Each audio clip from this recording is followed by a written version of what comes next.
தம் கிருபை பெரிதல்லோ என் ஜீவனிலும் அதே இம்மட்டும் காத்ததுவே இன்னும் தேவை கிருபை தாருமே இன்னும் தேவை கிருபை தாருமே.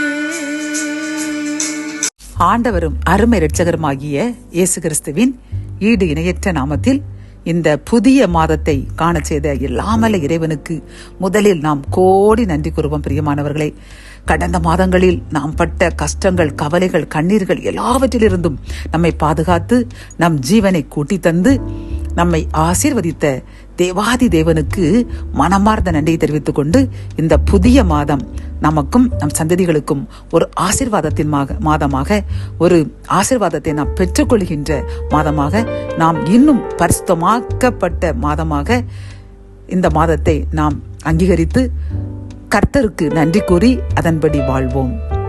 இன்று கர்த்தர் நமக்கு கூறும் கிருபையின் வார்த்தைகள் என்னவென்றால், யோவான் எழுதின சுவிசேஷம் 11ஆம் அதிகாரம் 28ஆம் வசனம்.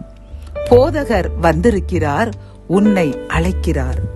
கத்தோலிக்க வேதாகமம் இவ்வாறு கூறுகின்றது. போதகர் வந்துவிட்டார், உன்னை அழைக்கிறார் என்று காதோடு காதாய் சொன்னார் என்கின்றது. பிரியமானவர், என் அன்பு சகோதரனே, சகோதரியே, இந்த புதிய மாதத்தில் அக்டோபர் மாதம் 1ஆம் தேதியில் கர்த்தர் நம்மை அழைக்கின்றார். பிரியமானவர்களை, நீங்கள் எனக்குரியவர்களாக மாறுங்கள், என் விருப்பப்படி இனி நடவுங்கள். இவ்வளவு நாளும் 9 மாதம் அளவும் நீங்கள் வாழ்ந்த வாழ்க்கை போதும். இந்த 10ஆம் மாதம் 1ஆம் தேதியில் உங்களை நான் அழைக்கின்றேன். நீங்கள் எனக்கு பிரியமாய் நடங்கள். அப்பொழுது இந்த சுவிசேஷத்தில் பார்க்கும் பொழுது அந்த மார்த்தாள் மரியாள் எங்களுடைய சகோதரன் ஆகிய லாசரு இறந்து விட்டான். அப்படித்தானே பிரியமானவர்களை, இது நாம் அறிந்த ஒரு உண்மை சம்பவம். ஆனால் கர்த்தர் எதற்காக அந்த இறப்பிற்கு அவர் அனுமதித்தார் என்றால், அவருடைய மகிமை வெளிப்பட வேண்டும் என்பதற்காகவே. ஆகவே 4 நாள் கழித்த பின்பு அவர் அந்த இடத்திற்கு வரும் பொழுது மார்த்தாள் முதலில் இறைவனை சந்திக்கின்றார். உடனே இயேசு மரியாளை தேடுகின்றார். காரணம் என்னவென்றால், அன்று அந்த மரியாள் தான் கர்த்தருடைய பாதத்தில் அமர்ந்து அவருடைய செய்தியை கேட்டுக்கொண்டிருந்தாள்.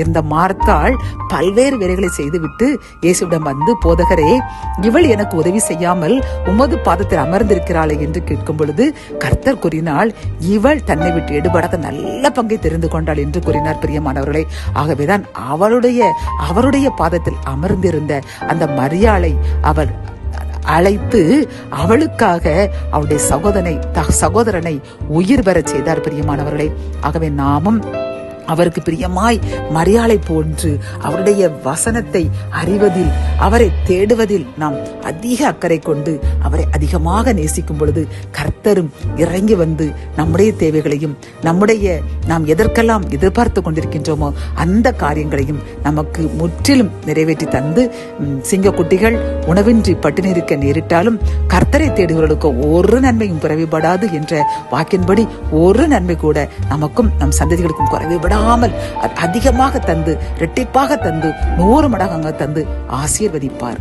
ஜெபம். என் அன்பு தகப்பனே, இந்த கிருபையின் வார்த்தைகள் மூலமாக அப்பா, நீர் வந்திருக்கின்றீரப்பா, எங்களை அழைக்கின்றீர், அதற்காக நன்றி அப்பா. மரியாளை போன்று நாங்களும் உம் அழைப்பிற்கு கீழ்ப்படிந்து உம் பாதத்தில் அமர்ந்து உம்மிடமே இருப்போம் என்று நாங்கள் உறுதியெடுக்கின்றோம். எங்கள் உறுதியை ஏற்றுக்கொள்ளுங்க. எங்களையும் உயிர்ப்பித்து எங்கள் தேவைகளையும் சந்தித்து புதிய ஒரு வாழ்க்கை வாழ கிருபை தாங்க. மீட்பர் இயேசுவின் மூலம் ஜெபம் கேளும் நல்ல தகப்பனே, ஆமென்.